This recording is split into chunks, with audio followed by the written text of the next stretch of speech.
It will be good evening. Evening, sir. Have you checked the screen?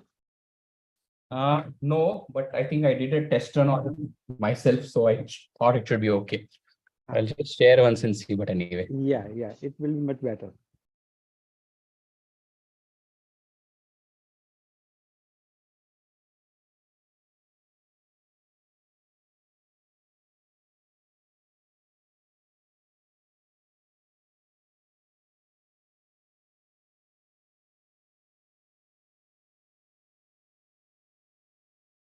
It's visible, right?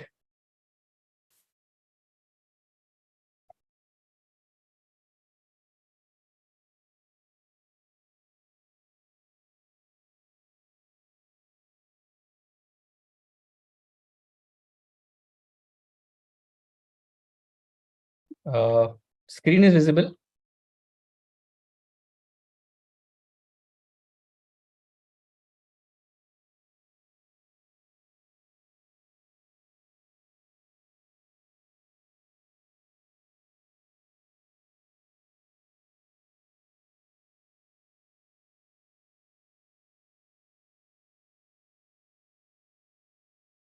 Both interchange अब अच्छे से हो रहा है.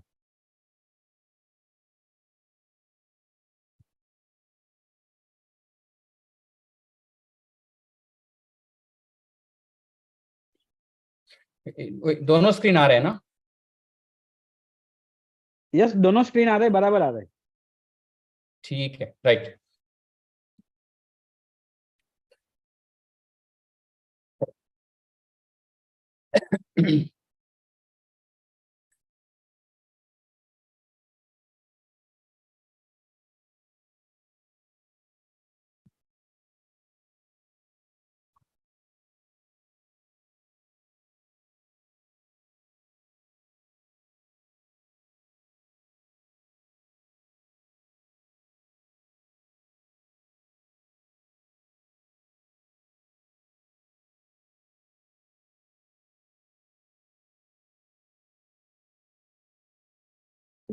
My screen is visible.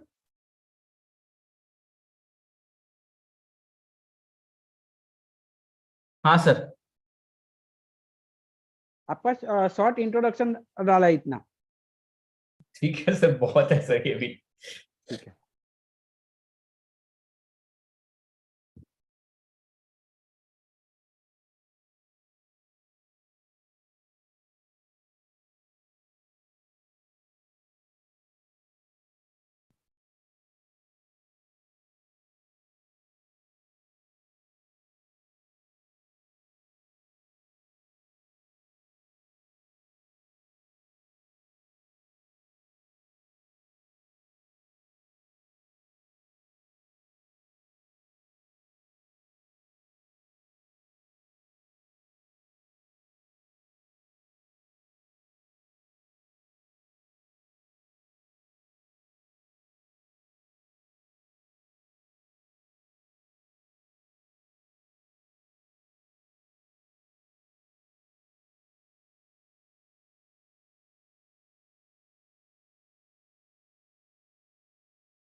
Naveen sir, good evening. Hello. Yes, Sanjay sir.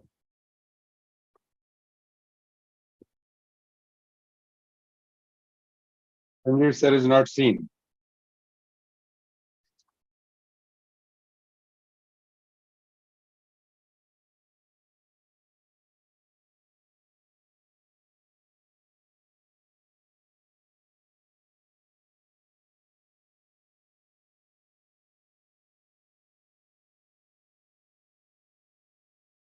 Can you hear me?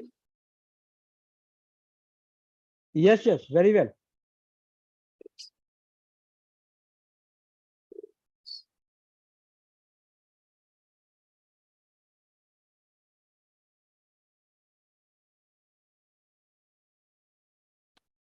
Hello. Hello.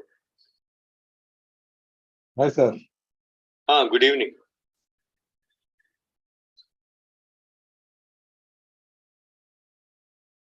You can hear me? Good evening, sir. Yes, yes.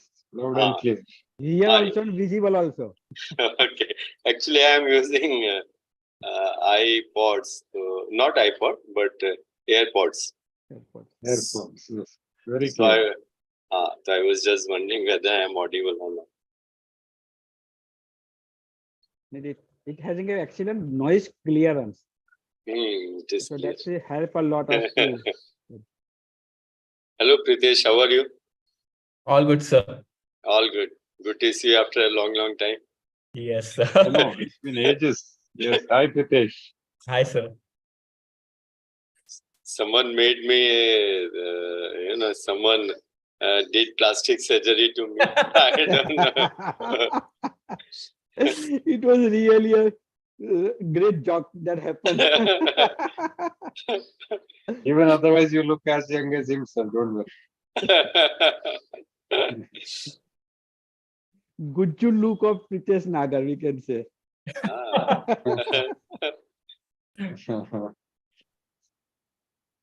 So let's start, sir. It's 9-1. Okay. Ajay Kumar is joining in a while, so we can start these things at 9 o'clock. Sanjay sir, you can start and then I will give the introduction and remaining thing. Should I start? Yeah, yeah. Okay. Good evening, friends. It is nice to see all you back on the second Thursday at 9 p.m. And we have many concurrent sessions on this time. So let us hope we get more visitors and more viewers this time. Means we have been doing this Infonar series for quite some time now, and it is very helpful. I would request all to become members of our chapter digitally. Samir will give the link in some time. And ours is a very vibrant chapter, and it is need of the hour to digitalize ourselves and our clinics. And today we are having Dr. Pritesh Nagar, who is going to talk about data in the space, cloud space. I think I was just discovering that yesterday only I was talking to a friend that his Gmail has stopped working, because now what has happened is most of us are having the photos which are synced to the cloud.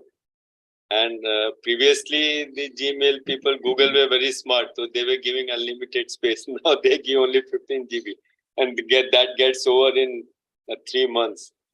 So I think it will be a very interesting topic to learn from Pritesh, how we can utilize the cloud storage to the maximum. Samir, you can talk. Yeah. Absolutely. So very good evening, friends. I just on behalf of the CMIC chapter of the IAP, myself, Dr. Samir Shah, chairperson of the CMIC, welcoming you all in one more session of our digital awareness Infonar with a unique topic of cloud storage, how to utilize with maximum, with our one of the eminent speaker of the CMIC, Dr. Pritesh Nagar. He is a clinical director and head of the pediatrics of the Care Hospital, Banjara Hills, Hyderabad. We can introduce in a one word, he is a techno-savvy pediatrician from the Hyderabad. But Few more feathers are also in his cap that include the co-founder of the Pedistar Simwat program, the first of its kind in the pediatric simulation game in India.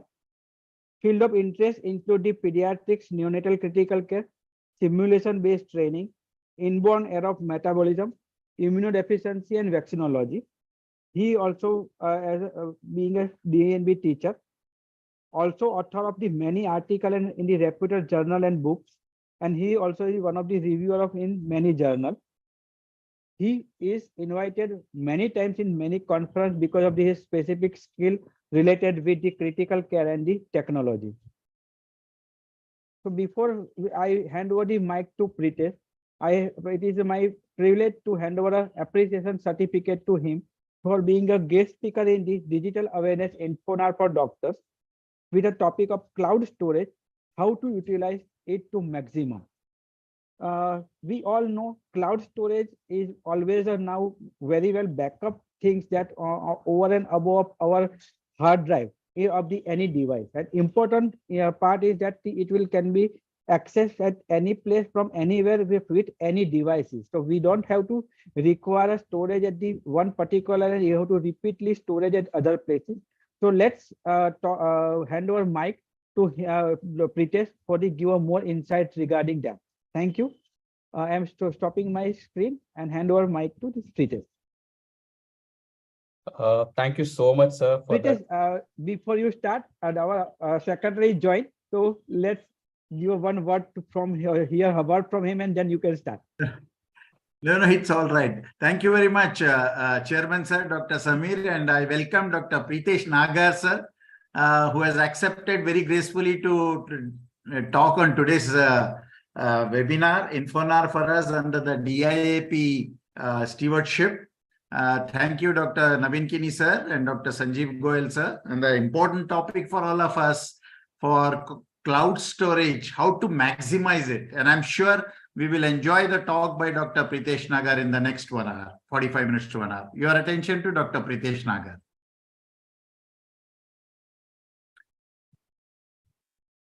Thank you so much for the lovely introduction. So what I will do is my talk will consist of 2 parts, which I'll be switching. So one would be some slide-based presentation, and probably I'm trying to do a live demo of how these things can be used. So it becomes really, really useful. And I'm on the verge of shifting my hospital. So I've taken the liberty to put the new place where I'm going to join.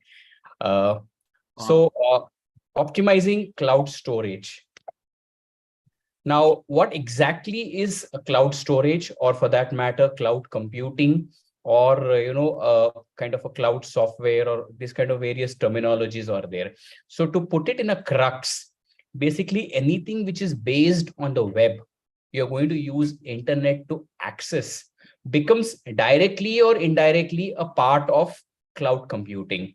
So probably whatever you're doing every day today, probably even the online, the Infonar that we are having today is probably also a part of cloud computing, because anything that's requiring internet is basically cloud computing. Now, this cloud computing is a gamut of many things, which includes, of course, communication, your consumption of news, or probably database, or accessing financial information. All that is probably a part of what we would call as cloud computing. Now, out of this cloud computing, wherein it's the computing power or the software, the storage aspect, and the database, which together encompass these things. It's basically the storage part of it, which becomes a specific aspect of cloud computing called as cloud storage. Now, it is basically a data deposit. So just like you are going to store your data into your laptop or your phone or your hard disk, or physically you store your documents at your home or bank, similarly, you're storing your digital data into a system wherein which is accessible to you at all the times. So how does this work? Now, it works basically like they're third-party servers or third-party providers. Now, these are all huge companies who are directly or indirectly having their warehouses wherein they have a large number of servers with a huge number of data capability. And that's why probably millions of subscribers can access their service. The service is centrally managed by these companies, and you have the liberty of getting your data anywhere, wherever you want. It need not be there on your laptop or your phone all the time. So that's how a cloud storage works. Now, there are different types of cloud storage. If we really go into it, what we call as the private cloud storage, then there's something called as a public cloud storage, and then there's something called as a hybrid model, and there's something called as community model. Community model is more of theoretical interest as of now, I would say. But let's just go a little bit into each of these. So private cloud storage is something which probably a company or an organization would use for their own purpose. Now, for example, let's say a hospital is using a hospital healthcare system, or they're having a software which is managing the data of patients. So that is something like a private cloud. Like I can use it in my chamber. Another consultant uses in his chamber. There's a central server in the hospital, and that data is stored in that central server. So that is a private cloud which is accessible to that particular organization. The same thing may apply to probably most of multinational companies. You talk about any of these big people like TCS or Infosys or probably Deloitte. They would all have their own private servers. They would have all on their private intranet wherein they access their own data. So that is a private cloud system. Now, this private cloud system is something that is not accessible for a common person because it requires a significant amount of resources in terms of space, management, technology, and hardware. And that's something which is not very easy for a normal person to access to. And that is where the role of cloud companies come in. That is the public cloud storage areas. Now, this public cloud storage areas basically are all these third-party companies like Google or Microsoft or Apple iCloud. So they basically have their own servers which are managed by them. And you probably, depending on what you have, a free access or a paid access, you get a certain amount of storage which you can utilize for your data or documents or photos or whatever. Now, the difference is in a public cloud system, the data is basically shared publicly. And because there are multiple customers involved, multiple people involved, there is always that little bit, a problem of security and confidentiality being always under question. And as if you have seen so many times, you talk about data leakage and you talk about, some photographs have leaked and all this. These are all probably kind of drawbacks which are there with a public cloud system. The private cloud system is a relatively more secure environment. But then we also need to understand that everything nowadays is through internet. So even if you're a private cloud, once you're on the internet, that risk of getting hacked or data getting affected is always there. So as long as you're connected to the net, that risk is there, and that probably you need to take security precautions. Now, another aspect of this cloud computing or the cloud storage is a hybrid model. Now, for me, what I could understand, a simple way I could put across is something like a banking system. That is something like a hybrid environment. So the bank has their own servers. They have their own internal network through which they are operating. At the same time, a part of it is accessible to you. For example, you are able to access your account details. You are able to do your transactions. That is probably a part of the public aspect of the cloud computing of the banking system, but there would be so many other operations which probably only the bank will have access. So that is the private or the internal. So this is the kind of a hybrid model of cloud computing. Now, the various companies offer different kind of services. Just a brief overview of few of them before I go to the live demo. So the first one, which we all of us know probably, is Google Drive, which basically comes as a part of Android, or probably most of us, if you have a Google account, it becomes part of it. Now, the storage that is offered in Google Drive is 15 GB. So this 15 GB is shared across all your Google applications, whether it's a Google Documents or you've stored anything in the Drive, your photographs, your email, everything. Earlier, probably a few years ago, the photographs basically had unlimited storage. So that probably was a big advantage, but then now it is all counted as part of the shared storage space. So that storage becomes limited. It always requires a Gmail account. Otherwise, of course, you cannot access. And if you want more storage, you can basically buy yourselves more space. And the good thing is it is integrated with Google Docs. So you probably on the go, you can do editing and those kind of stuff as well. So this is the usual strategic plan which Google offers for India. So you have basically a 100 GB plan, a 200 GB, and then 2 TB and 5 TB, and then it goes up according to the amount of space you use. I currently do have a paid subscription. I use a 100 GB plan because my 15 GB exhausted a very, very long time ago. So I do use a paid plan, but that basic 100 GB is enough for me. And honestly speaking, I don't think the basic plans are that expensive. So for our routine needs, it's really, really useful. Now, next comes the Apple iCloud. Now, this is probably part of the iOS and the Apple ecosystem. So the problem with this is it is available only on your Apple devices. So you need to have an iPad or an iPhone or a Mac, only then you can access. Here again, the amount of free storage is just 5 GB. In fact, it is even lesser than what Google offers. And there is no cross-platform compatibility. So you can't access it on any other device.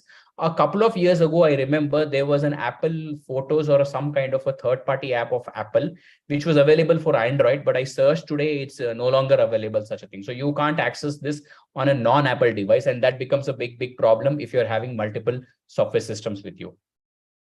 Now, the paid subscriptions are reasonable. 50 GB is for 75 per month, 200 GB is about 219, and then the plans go up. Of course, overall, these look a bit more expensive compared to what Google offers. The Google plans are relatively cheaper than what iCloud is offering.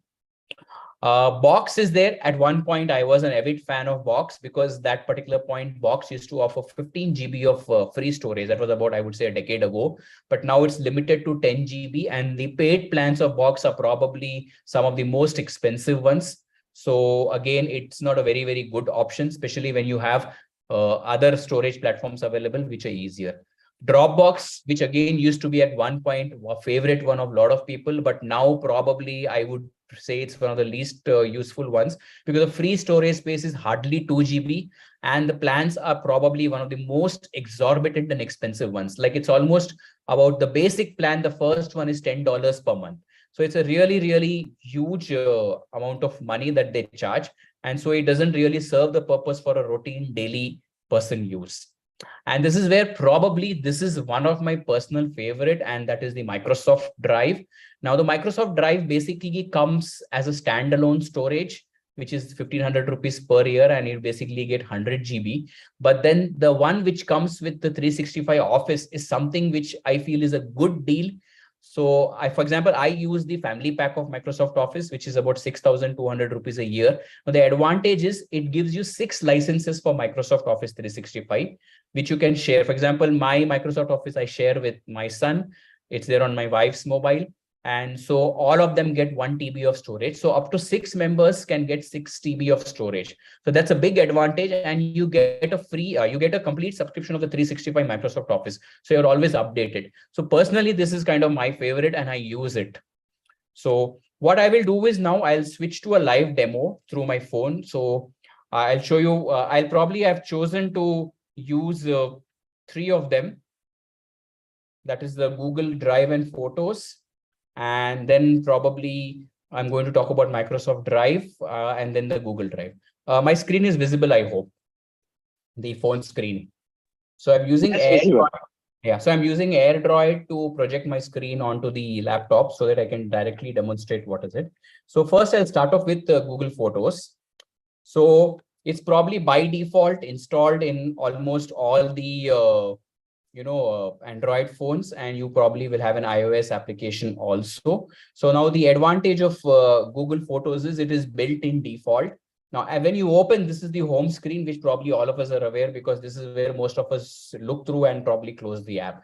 So of course, this particular home screen, basically you get the photos, which are basically grouped by, month. And then subsequently, if you probably scroll, then it becomes grouped by year as well. So this is how the photographs are there in this home screen.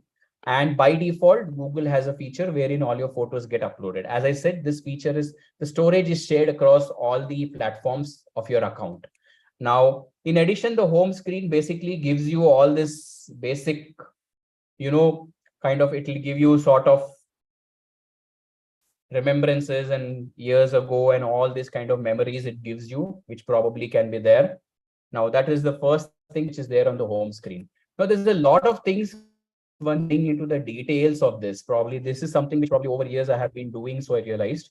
So if you go into the settings If you look at my screen, now the first thing that you see here, this is the backup area, wherein it tells you whether backup is done or not, and if anything is pending or not. So this is the first thing that it tells you, and probably if there is no backup which has been not done, or there's some error or something, you can probably clear it off from Framework. Because right now I don't have anything which is pending, so I can't show that. Now, the next thing in this particular thing is the account storage. An example here, it shows that in my paid subscription of 100 GB, I have used close to 30 GB of storage. So that's the amount of storage that I have used. Now, I use Google Drive only for my Gmail and photos. I don't put any data there. I use most of it in Microsoft OneDrive. So now if you really go into the details of this, it tells you what membership you're on, how much space each of these your applications are using it. And then it gives you an option of cleaning up your Gmail or Drive or all those things, depending on what you want. So these details are there in your storage management area, which is accessible from your, when you click your photograph or the icon, then you have the account storage from where you can basically access this particular aspect of storage. More on this, I'll probably talk as we go about. So it also gives you an option here, as you see, is about free storage. So basically, once the photographs are backed up to the Google Drive or the Google Photos, it probably gives you a default option of clearing up. I have not done it, but you can do it. So you clear up the space on your phone. So basically, it tells you that these many are backed up and all these can be safely deleted because they're already stored there. Now, the next aspect is about your data, the main settings of your photograph. This is where all the things are details. So now, if you go into the backup, now here basically you have the toggle switch where you can switch off or switch on the backup if you want, depending on it. And then you have settings here wherein you talk about the quality of backup. So when Google was offering complete unlimited storage, that time there was a caveat. The storage was offered unlimited at basically a reduced image quality. This used to be the default setting. So your image quality used to get affected with the backup that used to happen. So now anyway, that storage free space is not there. So I would always prefer to do a backup with the full resolution of my photograph. And then it also has an option of whether you want to use the backup with your data.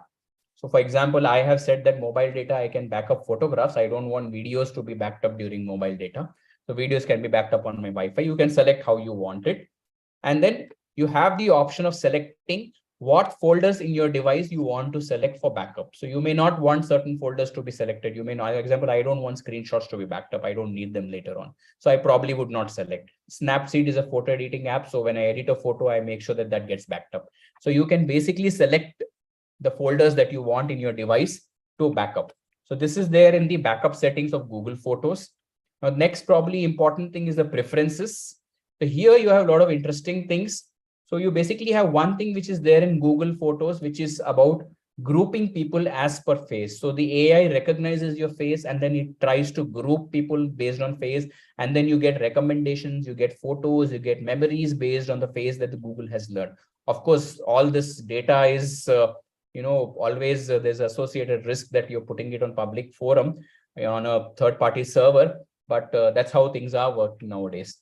So then in addition, this is a feature wherein it talks about, it gives you memories and it gives you all, time lapses and previous things. And it gives you a memory saying this day, that year, this happened. So it's kind of a nice feature which is built into it. Now, additionally, there is a feature of sharing wherein you can share the photographs with whomever you want.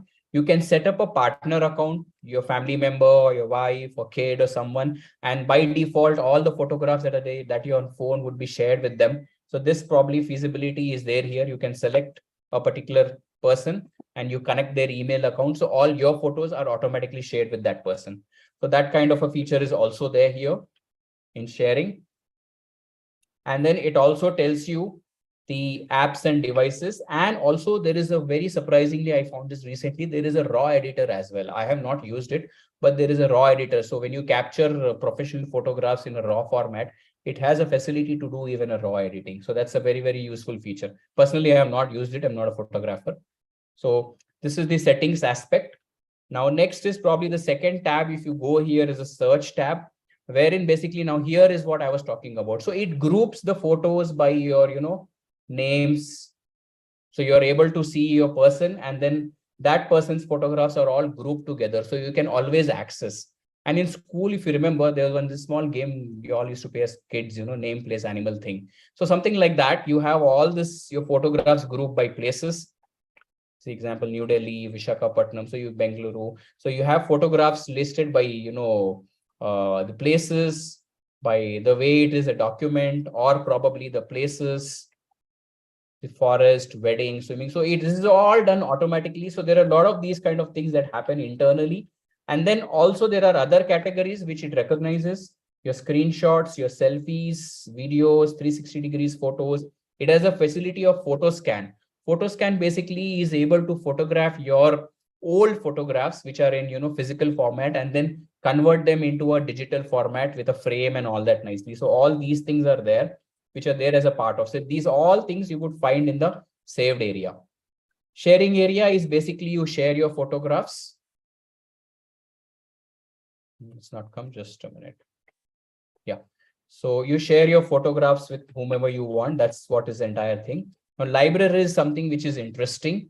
So this is one area where probably your folders on the device are accessible, and you have a facility of creating folders. So you can create your particular trip or your particular, any kind of event or anything. You can make them into folders, and then these folders basically will be, all grouped together, and they can be easily accessed, and you can add new photos to that particular folder. So that's something that's very, very useful feature, which I always use. There's something very interesting here in this, which is utilities. Now here, basically, you have the ability of making collages. You have the ability of making a movie based on your previous photographs, and some by defaults are there. So recently I made a movie of my son growing up. So it took up the all 14 years photographs and made it into a good video. So these kind of automated features are built in. So these are the few very, very good things about Google Photos. Now, the thing why I've talked about Google Photos in so detail is it is something which is default built into, but at the same time, it uses up space in your Google Drive or whatever subscription you have. So now once, for example, if you have a subscription of a Google paid account for storage, then you become a member of what is called as Google One. So now this Google One basically gives you the entire breakup of what space you're using it, how much you're using it. It has a facility of monitoring your account from threats and hacks. And then the good thing is in storage, just 1 minute. So you have, yeah. So storage, you have a facility wherein you can add up your family accounts to your storage space. So for example, if I have a subscription of 100 GB and I share that storage space because I'm not using the entire 100 GB. So I have an ability to store that storage space. So I have stored it with my wife's account. I've stored it with my son's account. So now they can also use that storage space. So that's one big advantage that is there in this Google. So one account, let's say you take up a bigger plan. Let's say you take up a 1 TB or 2 TB plan. You can share across up to, if I'm not wrong, 6 family members is what is there. I'm just trying to find that setting.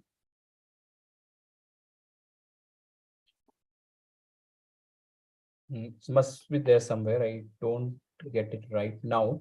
But as far as I know, you can basically share it across about 5 family members. So this is all accessible easily, and it really helps a lot. So the only thing is, of course, you need to have a paid subscription. Yeah, I think it's here in settings. Yeah, manage family settings, if someone can see here. So from here, I can manage my family group. Yeah, so 5 members you can add to the family group. So let's say someone takes up a subscription, you can share across with your maybe 2-3 friends, or maybe you can share across with a group of people, and you can use the shared storage space. So everybody need not subscribe to it. So that's one way of optimizing it, and probably, even split up the cost or reduce the cost of storage. But that's one good thing. But I would say that with the amount of photos getting backed up and the amount of data that we are consuming, a basic paid plan is always useful, and it's not very, very expensive as I've shown it. So the current one, which I'm using 100 GB, is costing just 1,300 rupees per year. So that's it. So you can probably upgrade to a higher storage space as well. So this is about Google Photos and Google One, which is basically comes as a part of your Google storage space once you take a paid subscription. Now your Google Drive also basically uses the same storage. So now this is my Google Drive. Now this is very, very simple to use interface. So you have a home screen, which basically gives you all the recent documents that you have access. For example, now it's showing the documents which I accessed just now, the presentation which I am doing it right now. So you can probably earmark certain presentations which probably come here, or files or folders. And this particular column shows all the folders that you have shared with other people. So this is kind of the details that probably example I have shared with people, which is showing up here. And then you have the basic files folder, where probably you have all your folders and where you have all your data available. So I have organized everything into subfolders so that everything is available at a fingertip. So this has been all this organization has happened over probably last decade or so, for many years. So this is something which is available. And then from here, of course, you can again access your account and other settings. But the Google Drive per se is very straightforward and simple, and it's basically a no-nonsense storage area. You basically upload your document, whether a PDF or a doc or PowerPoint. You can open up there and read. For example, this is a PDF document. I can just open up right there in my Google Drive folder, and then I can probably even read. And if it's a document or something, then probably even it can be, edited or something. All that features is there with the availability of your Google Docs and all those things. So this is the second thing. So this was about the Google Photos and the Google Drive, which was there. Now, the next thing is the Microsoft OneDrive. Now, this is probably one of my favorite, which I use.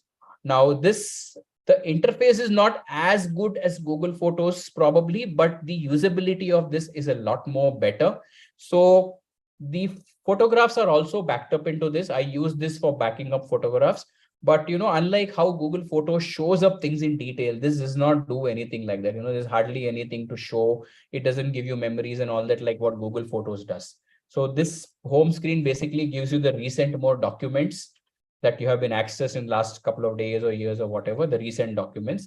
The main setting here is in your files, wherein basically all your folders are available, wherein you can access all your documents. So these are all the folders. Now, one advantage which OneDrive has or probably other storage areas is something called as a personal vault. Now, this is something which is a very, very useful feature. I haven't used it completely, but it could be. So it's locked by your biometric or a password. Now, this biometric or password for the vault is different and in addition to your Microsoft OneDrive password. So here you have a facility of, putting across all your documents. You could scan and upload the copies, your bank account details, you could add. You have the facility of adding any other folder into this. You select this and you can create a folder and put documents into this vault as well. And this vault basically is locked. There's a feature wherein it gets automatically locked after about 3 minutes, and you can access it only with your biometrics or the additional password, which is used to lock the vault. For example, right now the vault is unlocked. In a couple of minutes, it's going to get locked. I'll show you. So this is one good feature which is there in Microsoft OneDrive, and it could be used very well to store your personal documents, which probably you don't want to share it, or something which is sensitive, something like your passport and Aadhaar and bank account details and all those things. The shared folder here basically talks about the documents which you have shared with someone else. And then there is a feature of photographs. So the photographs here in Microsoft OneDrive also. So I use OneDrive also to back up my photographs. So my photos and videos get backed up both to OneDrive as well as to Google Photos. OneDrive, I have 1 TB of storage, so probably I'm not running out of the space anytime soon, despite using it exhaustively. So the thing is here, they are organized by months, but the intuitive way Google Photos appears and the way it's organized by faces and places and areas, all that is something which is not there here. Even the ability to create album is a bit cumbersome compared to the way it is in Google Photos. So I have not done that album and all the thing here, but I do use it as a second backup for my photographs. And then here is where all your settings are there. So if you can see example, I have close to 1 TB of storage space, of which I'm exhausting close to 200 GB of space. So now here settings, you have so many things. So basically it's about your account, which basically you are using it. Now, additionally, now when you access your OneDrive account online into your web version, that's where you have the ability of giving access or adding your family members. So the family member has to create a Microsoft account, and then you add that account into your subscription database. They will get access to Microsoft 165. See the message that personal vault is getting locked in 1 minute. So they get an access to your Microsoft storage space, and they will get access to 365 Microsoft. So again, the same feature is there here, the camera backup, which by default can be switched on, switched off. Data usage, it can be backed up over Wi-Fi or mobile network, how it works. It has the ability, one good thing here is it has the ability to back up your photographs based on folders, and also it organizes them by the year and month as you want it. So this is the basic feature of the backup. And yeah, this is about the personal vault, basically what I was telling. So here you set up your biometrics and other details in this. It won't show up because I'm sharing the screen right now. Additionally, in this, there's nothing else. Yeah, so this is Microsoft OneDrive. Now, these are the mobile applications of these particular devices. I'm just going to stop my screen and share my desktop to show how these work on the desktop. Just give me a second.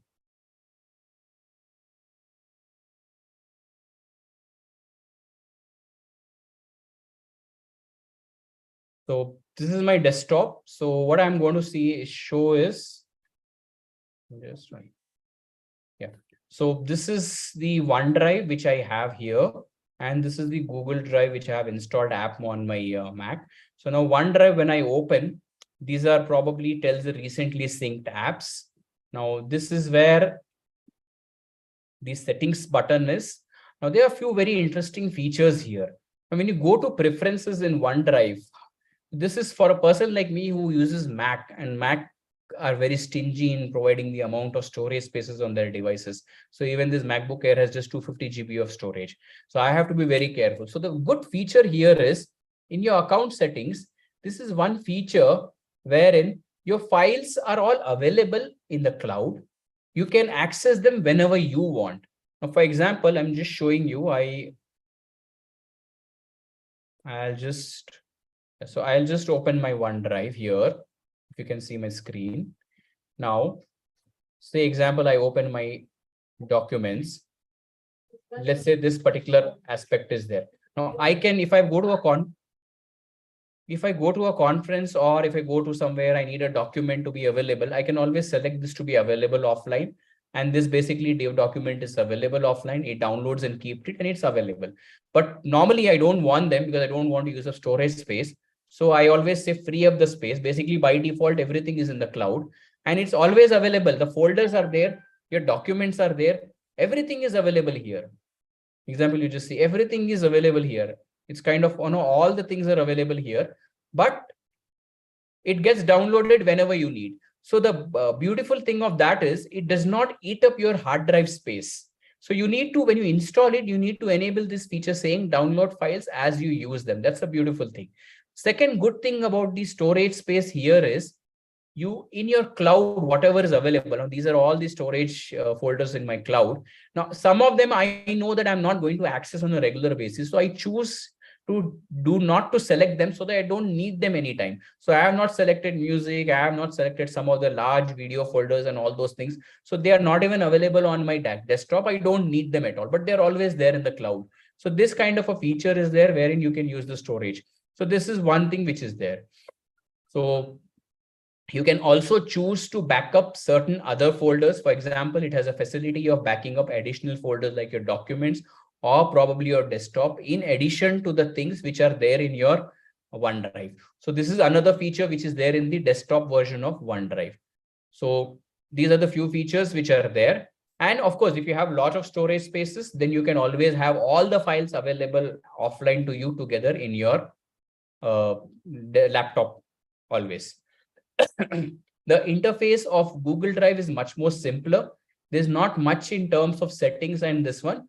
But the good thing here is, again, here as well, you have the facility of, having the files available in the cloud. I'm just trying to see where that is. Just 1 minute. Yeah.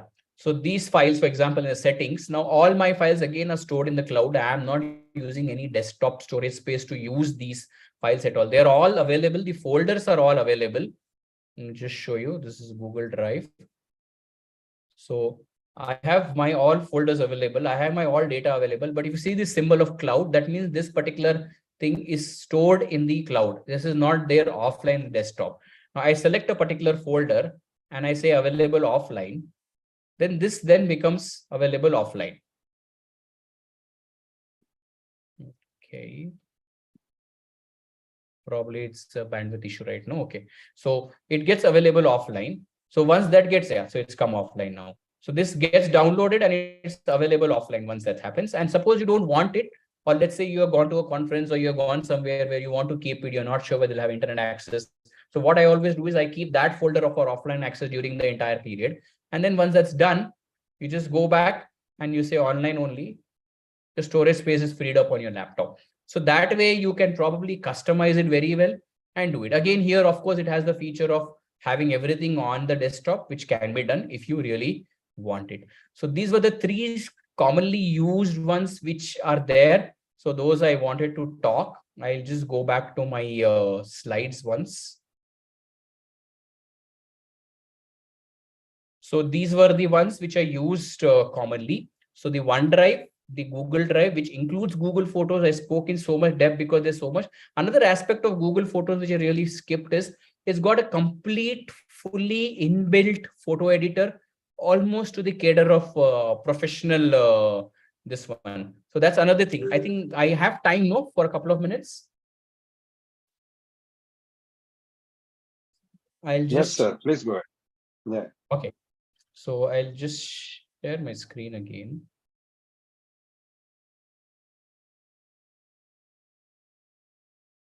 So there's another feature which probably skipped my mind if you really go into this.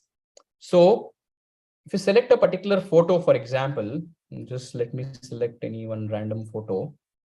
So now there's a full-fledged editor here, which got a significant almost capability of editing the photo to a professional level with probably all possible features. So this is all there here, which can be very easily used. And you have auto editing, you have editing, you have all the tools available, you have filters available, you can adjust the way you want things. So many details are available. So it's a full-fledged photo editor in between, built in the Google Photos as well. So it's another beauty of it. So coming to the pros and cons. So any technology always has benefits and problems. So the pros, of course, is the biggest pro is the flexibility and ease of access. You can have everything stored on the cloud and you can get it on the go whenever you want it. You just need to have an internet access. That's the only thing that is required. And currently, with the internet being available so easily and the data plans in India being probably one of the cheapest in the world, it shouldn't be a problem. You can remotely manage and your files are synced. That's the beauty of it. I edit something on my laptop here. It gets stored in the cloud. The new version gets uploaded, replaces the old version. I access it on my mobile or another laptop or somewhere else. I have the latest version available with me. So that's another beautiful thing. So the remote management happens. And depending on your requirement, the scalability is there. So you want a higher storage, you just need to push up the subscription plan and you get a higher storage. The biggest thing is it completely deletes the requirement for any kind of backup devices. You really, at least I personally feel that once you have this, you really don't need any kind of hard drive disk. I still remember olden days, there used to be 1 or 2 hard disks. You back up to that hard disk, then you have another backup. If this hard disk fails, you need a second backup. So all that becomes completely redundant. You basically have one thing in the cloud. In fact, even my Cmic software, which is there, the database is backed up in the cloud.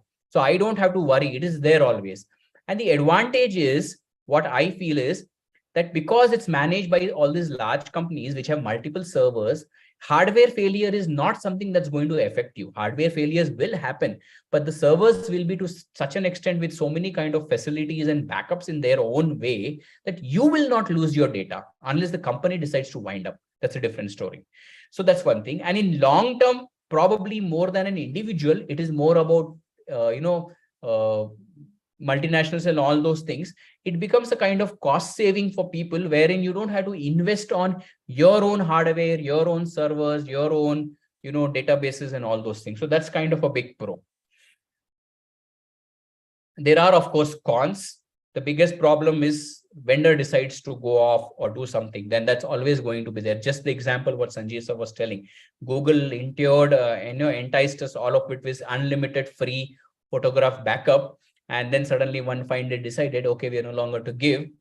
So either you download all of them and keep, or you buy a subscription plan. So we are at the mercy of the vendors. So Amazon at one point also offered unlimited photo backup to their cloud, and now all their cloud services are paid. I was just trying to check today. They're all paid services. Security issues are there, but I think that can be overcome to a significant extent now, because most of the storage services, including Microsoft OneDrive and all of them offer two-factor authentication. So you have a second authentication in terms of an OTP or a authenticator app or your biometric on your phone. So that way your data is definitely going to be a lot more secure than probably what it used to be earlier. There is always a problem of, if the server is down or if that particular service is down, then that outage and downtime can definitely affect. Now, example, let's say I have this presentation right now in my OneDrive, and let's say some reason the server is not available, and this was made in my hospital laptop. And now if I'm not able to download here, it becomes a big problem. So that's another thing that can be there, but probably everything comes with its pros and cons. And for an individual user, sometimes the budget might become a problem if you're trying to look at higher storage options. So this is where probably I would end, and would be happy to take if there are any questions.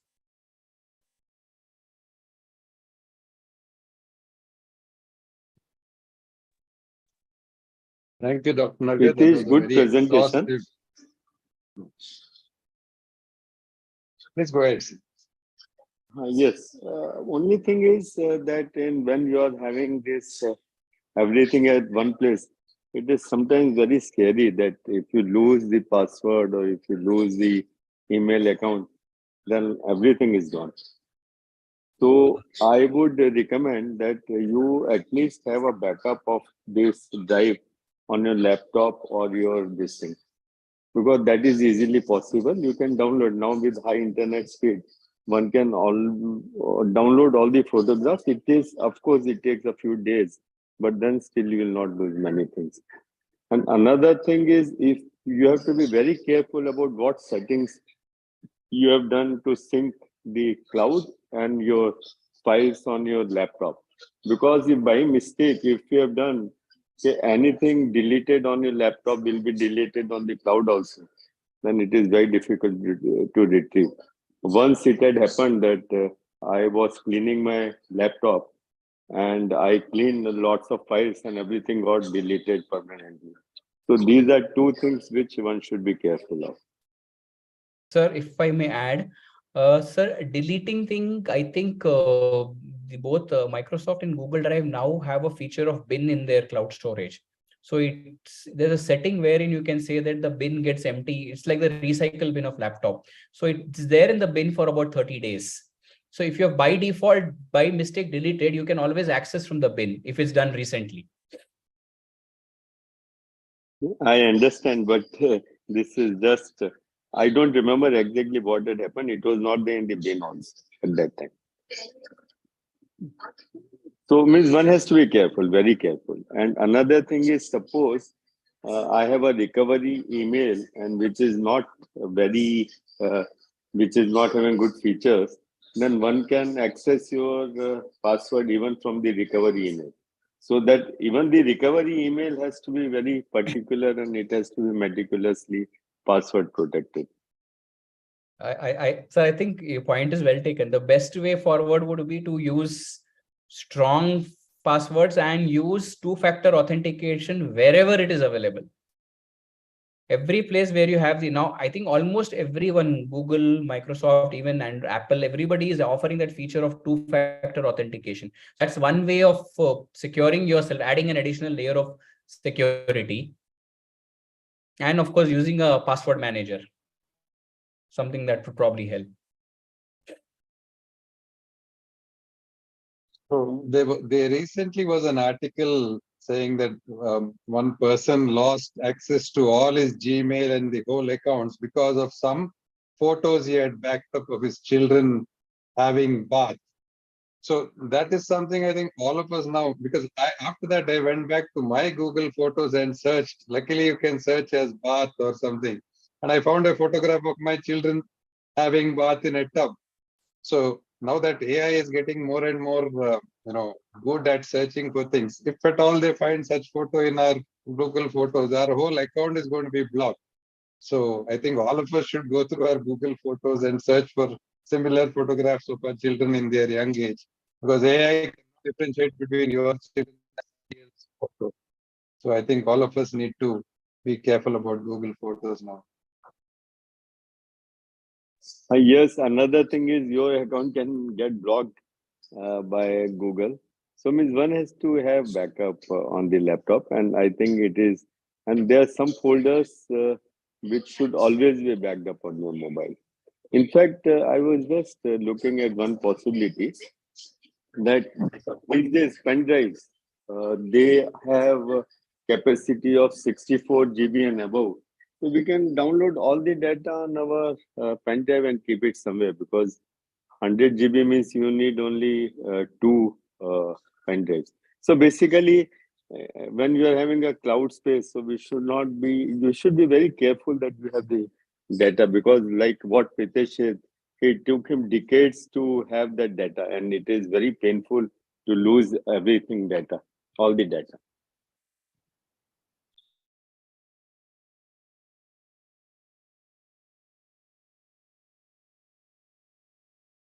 So if there are no other questions, Can I, sir, can I answer? yeah, please. Ask some.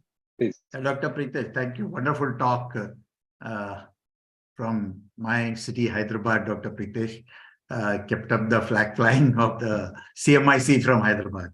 Dr. Pritesh, two or three questions. One question is, you talked about three storage facilities which you are using. One is you are using Google storage space, cloud storage space. The other is Google One. I did not really understand. It was there earlier in my account also, but suddenly it's gone vanished.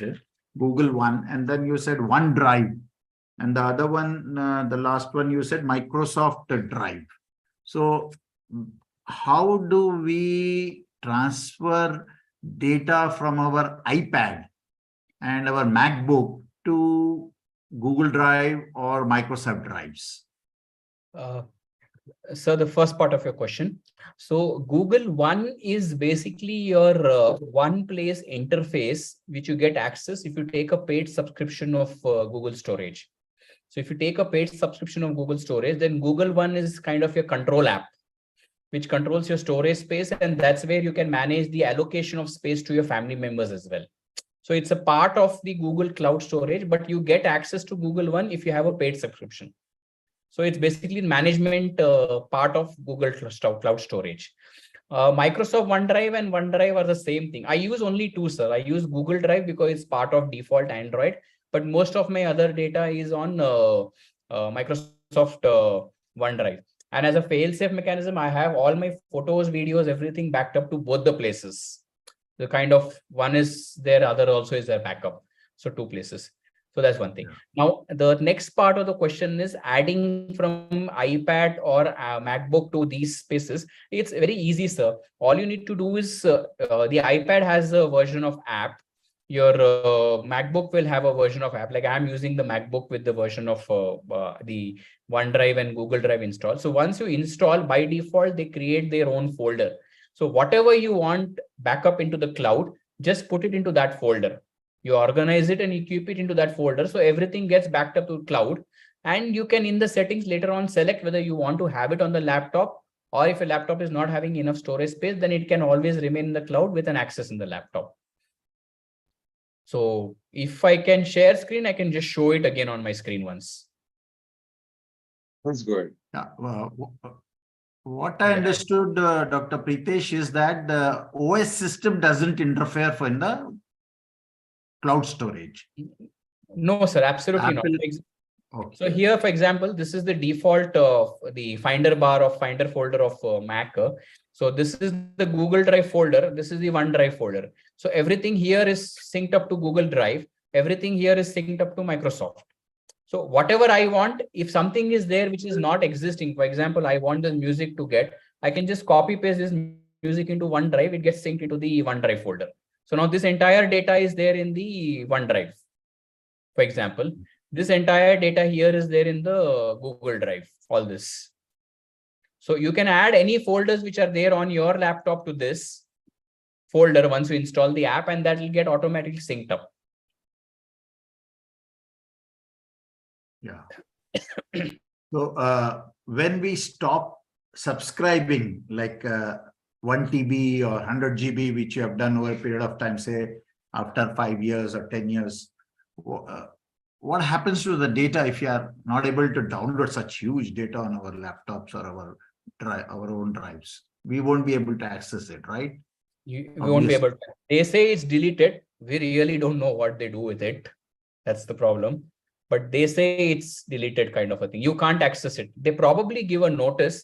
Because I remember when Google went to that paid system, the 115 GB exhaustion, and my limit had already crossed. So I think about almost 3 months notice had come saying either you download everything or switch to a paid kind of a thing. So they would always give some notice for sure.